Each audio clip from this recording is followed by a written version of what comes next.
Welcome to the teachings of Brewster Friends Church from July 24th, 2022. We continue our series in the Gospel of John today. We started the last 2 weeks talking about John chapter 11, the story of Lazarus, Jesus raising him from the dead. And now, in the end of chapter 11 and the beginning of chapter 12, we see the reaction to that, kind of the domino effect of what happens after Jesus raises Lazarus from the dead. There's a quote that says, "Life is 10% of what happens to us and 90% of how we react to it." Charles Swindoll once wrote that in the Leadership magazine. Life is 10% of what happens to us and 90% of how we react to it. Think about that for a second. That 10% of what's going on in your life, 10% of what you do day to day is what's happening to you, of the things around you influencing you. But 90% is how we react to it. And when I read that quote first, and I thought about it for a while, my initial reaction was that's not true. There's far more that happens to me.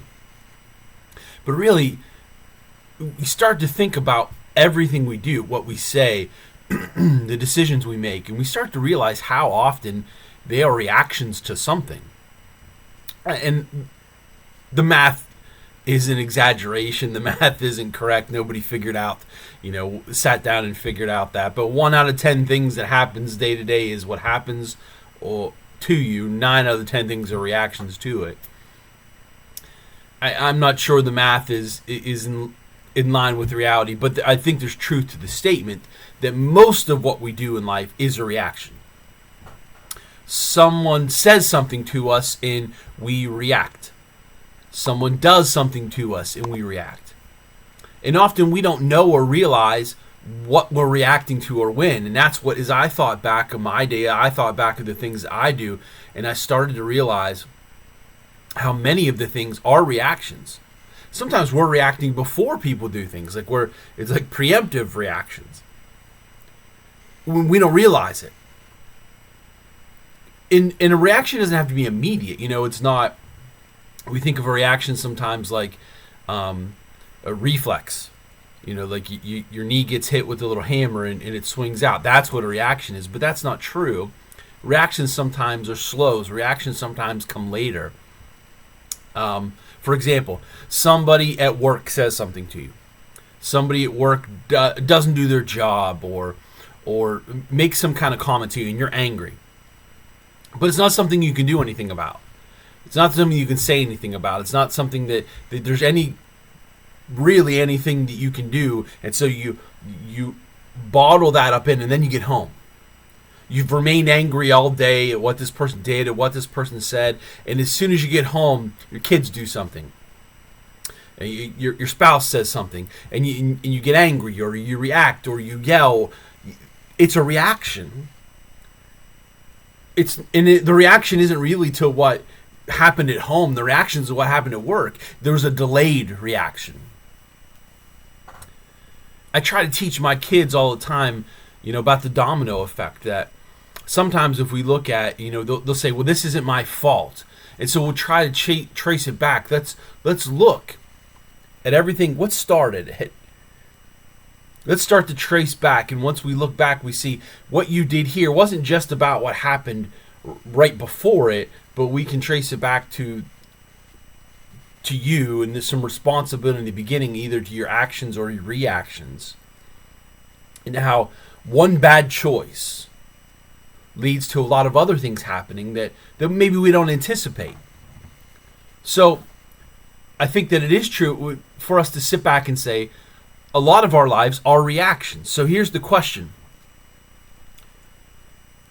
How are you reacting to Jesus? What is your reaction to the news? As we talked about the last week about how Jesus has promised us this new life. He has done all these things so that we can rise up from the graves that we've buried ourselves in. Rise up from the problems that we struggle with. Rise up from the death that we live in, and give us this new life, new hope, new peace, a new love, all the things that we're desperate for, all the things that we're longing for, we find in Jesus. What is our reaction to that? And sometimes reactions are immediate. Sometimes they're not. Sometimes we stay in those graves that we've dug and we slowly get out. What is your reaction to what Jesus has done for you? The passages in today, John 11 and 12, are reactions, I believe.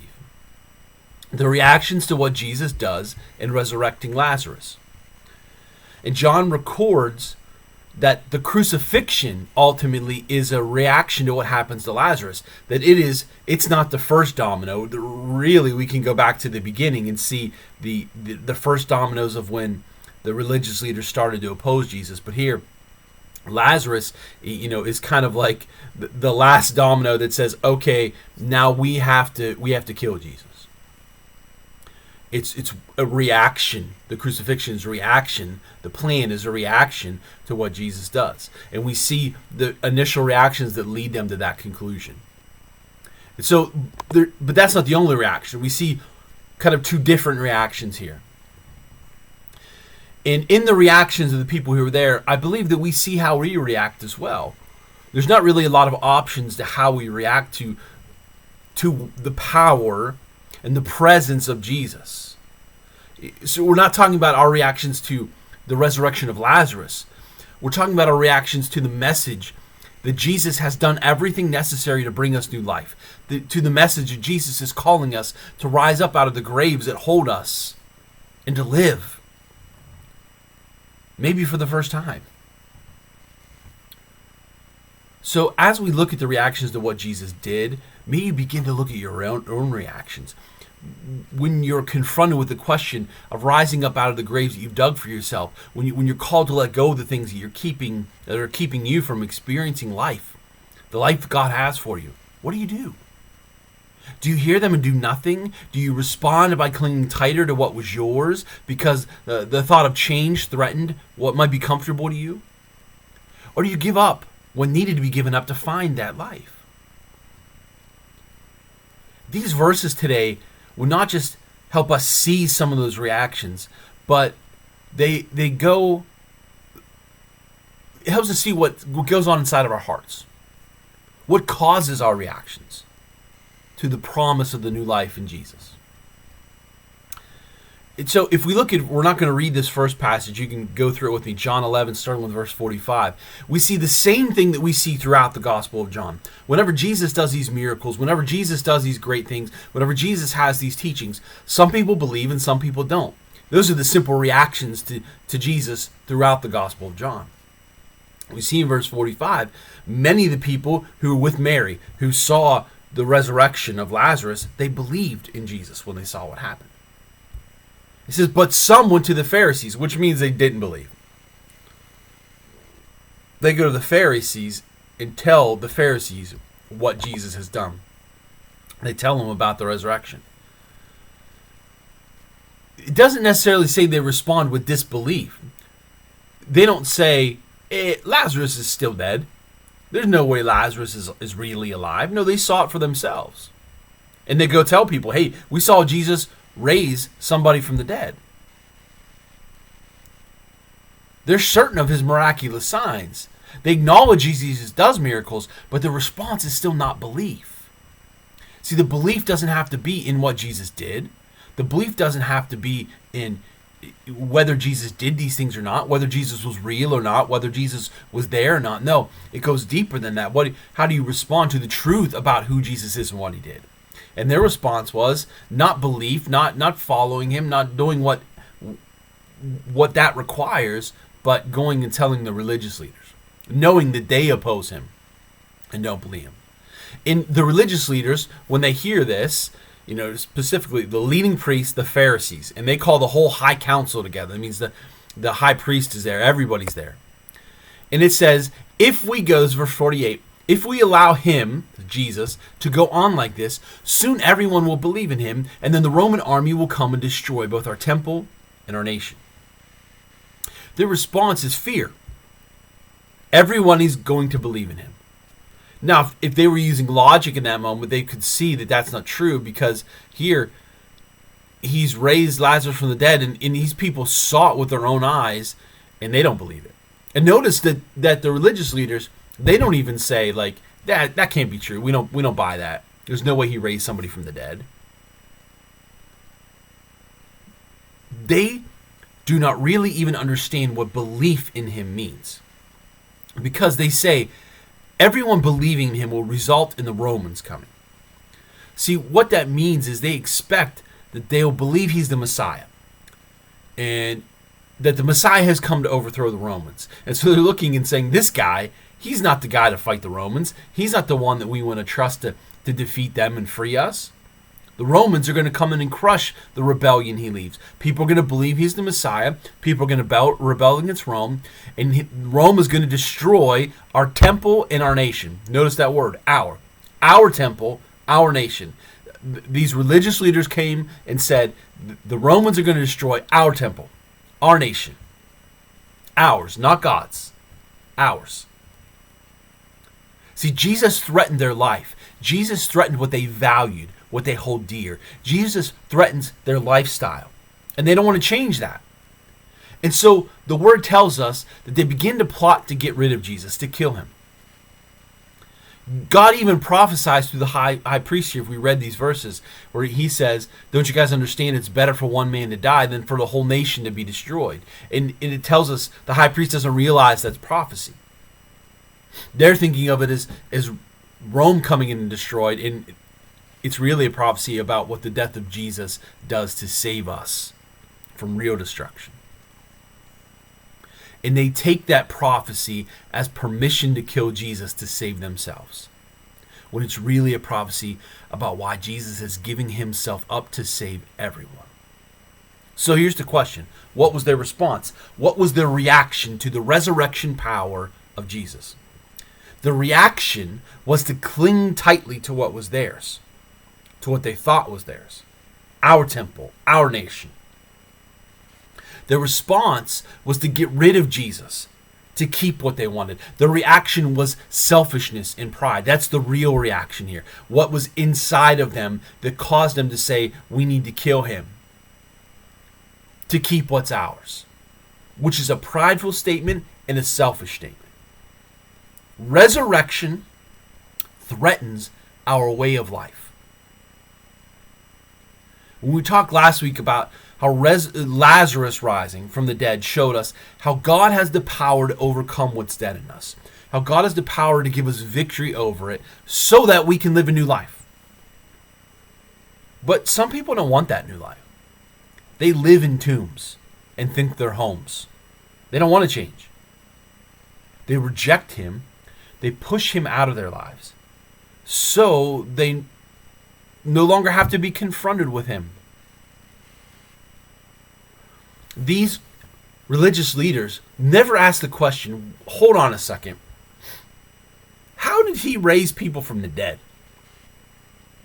What does that say about who he is? What does that say about what he can do? What does that say about who God is and who God is in him? No, they don't even begin to ask those questions. Why? Because that resurrection power threatens what's theirs, what they want. So they reject it. Selfishness and pride. There's no logic. There's no reasoning. There's no evidence. Hey, let's go and find out for ourselves what really happened. No. It's just, this threatens me. This threatens what I want. So let's get rid of it. It's often the reaction to people when they hear the good news that Jesus has come to change our lives, to get rid of the death and bring us to life. Death is their life. It's what they're used to, and they think it's theirs, and they don't want to lose it. But it's not the only reaction to the resurrection. If we go to chapter 12, verse 1, and this passage is longer, the story's longer than this, we're just going to read the first 3 verses here. It says, 6 days before the Passover celebration began, Jesus arrived in Bethany, the home of Lazarus, the man he had raised from the dead.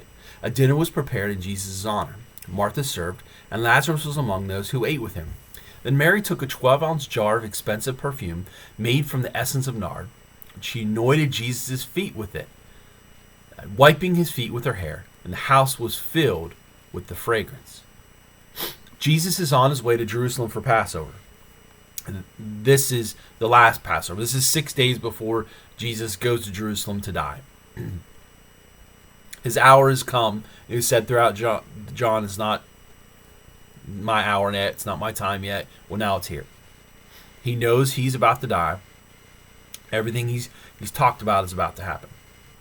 And there's this dinner in Bethany, which is where Lazarus is from. And it's to honor Jesus and Lazarus. It's a celebration, presumably, about what's happened in Lazarus' resurrection, both that Lazarus is alive and what Jesus did. Now, Martha's in her normal role. If we know anything about Mary and Martha, here's Martha serving. Remember the other stories in the Gospels about Martha? She's busy in the kitchen while Mary's at Jesus' feet. And so here we kind of have that same thing again. Martha is in her role serving dinner, but Mary does something different. The first thing she does is she pours an expensive jar of perfume on Jesus' feet. This perfume is what is known as spikenard. It was uncommon. It was extracted from grasses that grew in India. And they would squeeze the juice out of the grass and then dry it into this hard lard-like substance. And the process of turning that lard into perfume was both lengthy and costly. And then the cost of transporting it from India to other parts of the world was expensive. So it was rare, it was uncommon, and when you could find it, it cost a lot. And the word expensive here is a compound word. It means something like it is of great worth. It's beyond that it just costs a lot of money. It is extraordinarily valuable. If somebody had this perfume, it's most likely the most valuable thing that their family owns. And it's customary that when somebody comes to your house, you anoint them with a small amount of perfume. This is the guest of honor. You're supposed to anoint the guest of honor.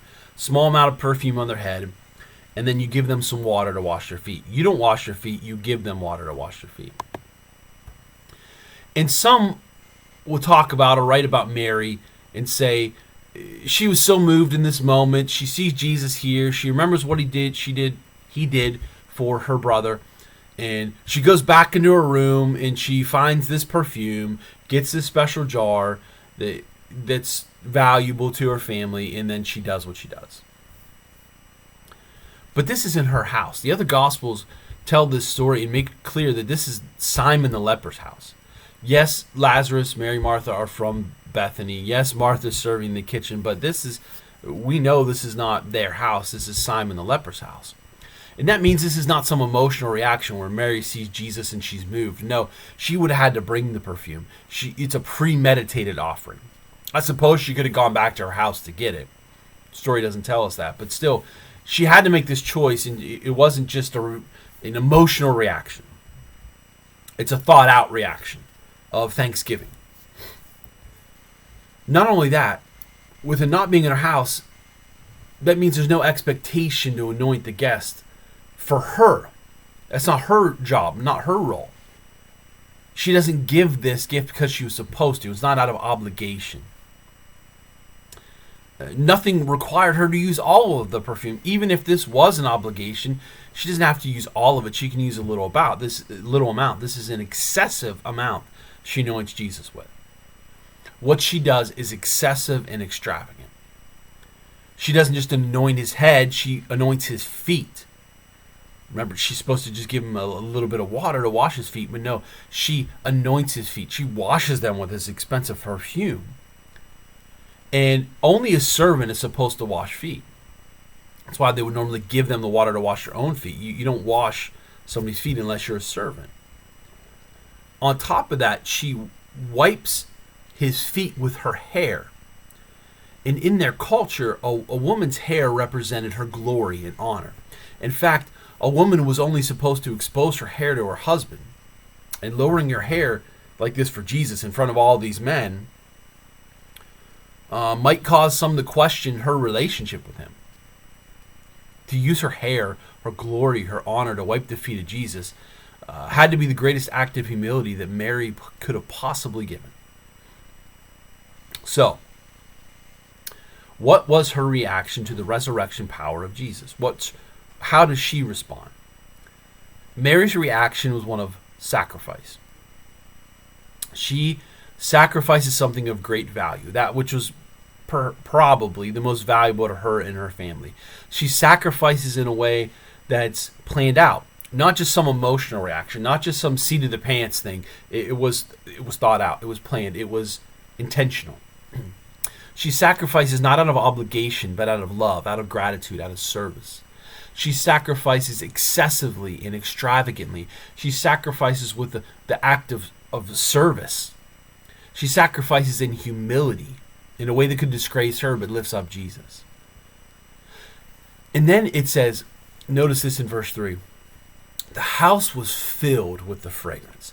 What she sacrifices, what she does, fills where she's at with the aroma of what she's done.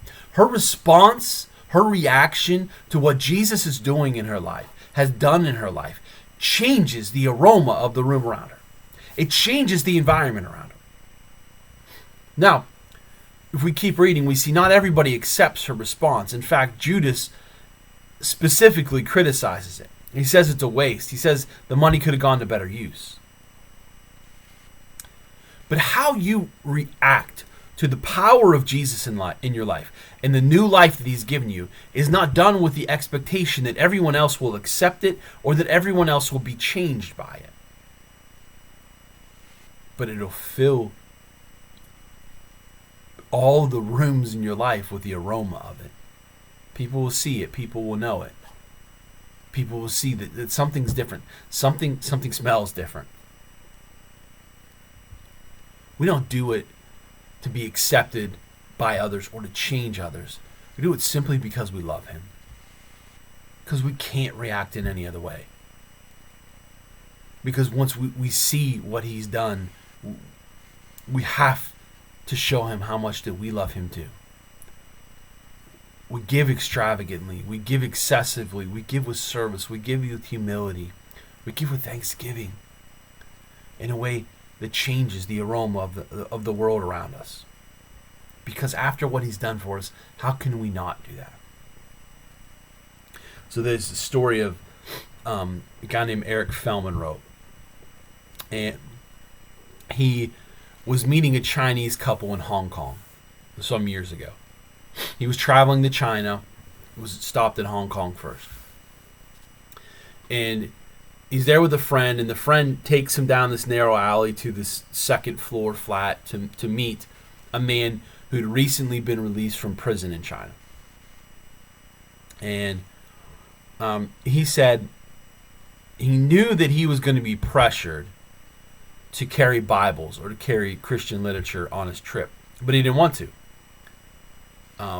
He was afraid of the legalities. He was afraid that something would happen to him. He'd heard the stories of, prison. So here's a guy who'd been in prison.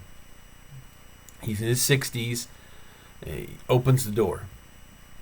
He was smiled ear to ear, but his back was bent. Almost doubled over. You could see the effects of the hard life he'd had to live.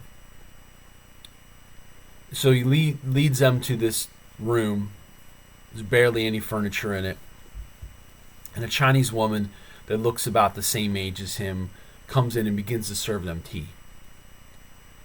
And it said, as she lingered, Feldman said that he couldn't help but notice how much these older Chinese people were looking at each other, how much they lovingly touched each other. And to the point where his staring was noticed. And they were giggling about it. And so he asked his friend, he says, what's going on here? What is it? And his friend said, it's nothing. They just wanted you to know that this is normal. They're newlyweds. And so he asked that story, how are they the newlyweds at this age? So he began to hear the story of this man. This couple was engaged years before, 1949. And the man was a student at the seminary in Nanking, China. And it was the day of their wedding rehearsal when Chinese communists came in and seized their seminary.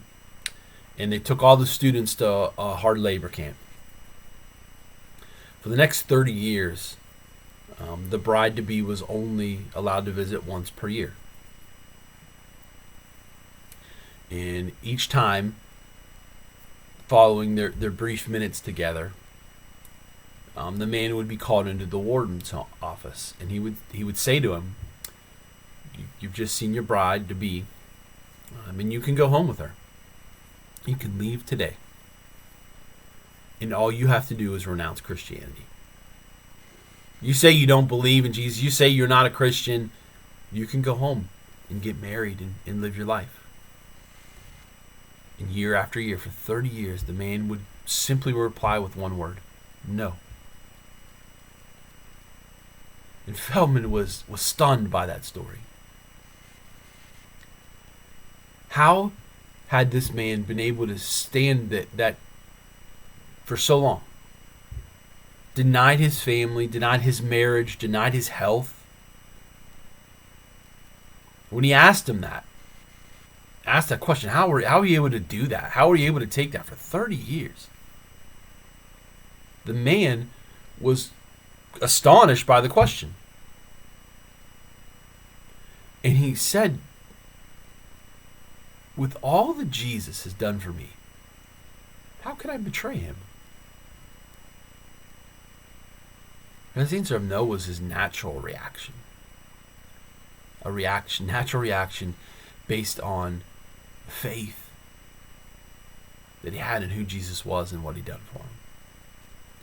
And Feldman said the next day he crammed his suitcase full of Bibles and training literature to take the Chinese Christians.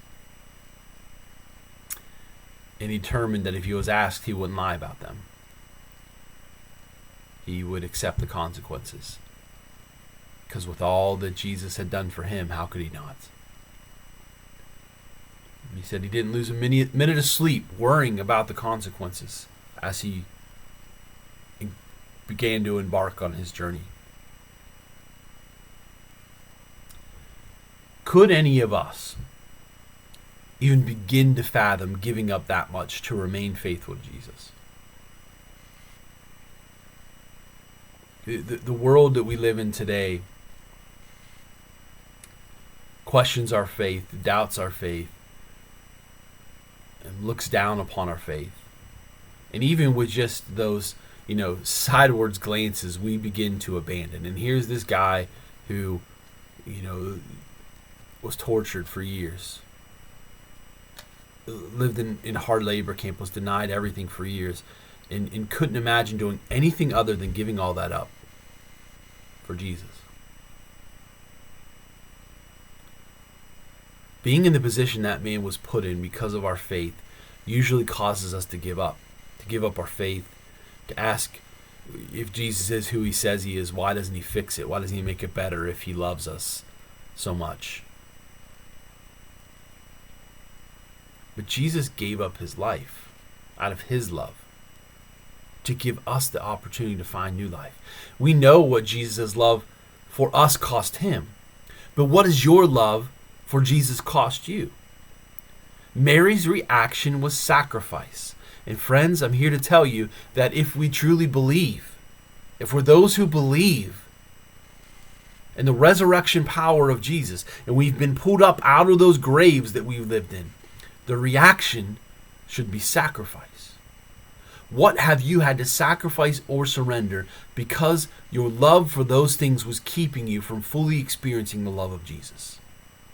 See, Mary was willing to make a great sacrifice, to pay a great price, to show her Lord that she loved him, to thank him for the life she only had because of him. She was sitting with her brother that day only because of Jesus. And she couldn't, what he had given her caused her to react and say, there's nothing I have that I wouldn't give up for him.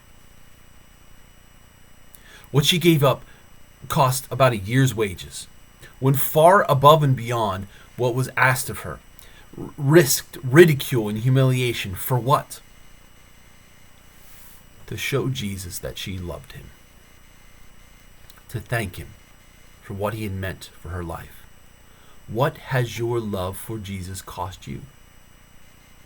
Perhaps you hear that and your selfishness and your pride well up in you, like it did those religious leaders. You feel threatened, and you cling to what you believe is yours. Our temple, our nation. You want the life that Jesus promises, but you don't want the change that it brings. Or you're like Mary, and you risk everything. You pay a great price. Not for any gain for yourself, just to show Jesus that you love him. To recognize that the sacrifice to love him that way is the pathway to receiving the life that we've desperately been searching for. The hope we've been longing for.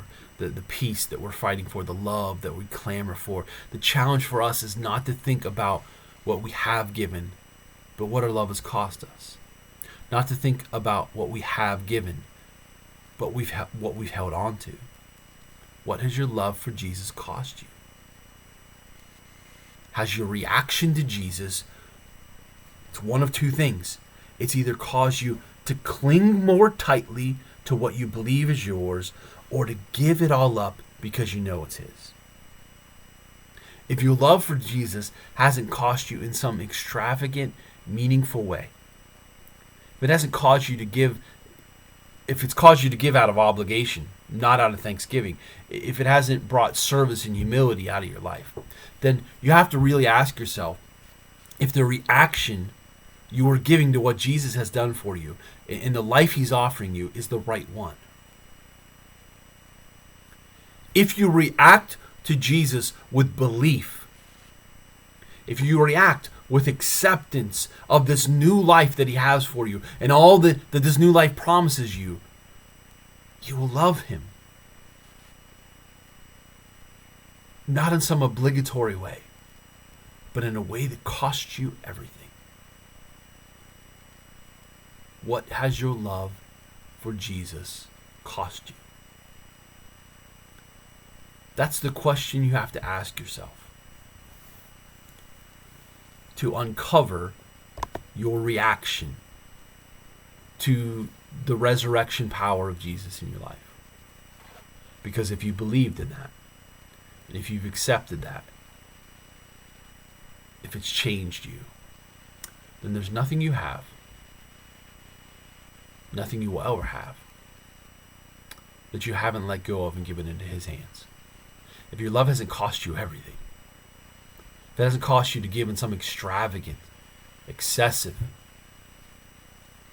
not obligatory manner, but in a way that says that what I have doesn't matter anymore because you've given me everything that I could have ever dreamed of, that I've ever hoped for, that I've ever longed for. If it hasn't cost you in that way, then maybe you need to look at what you're holding on to.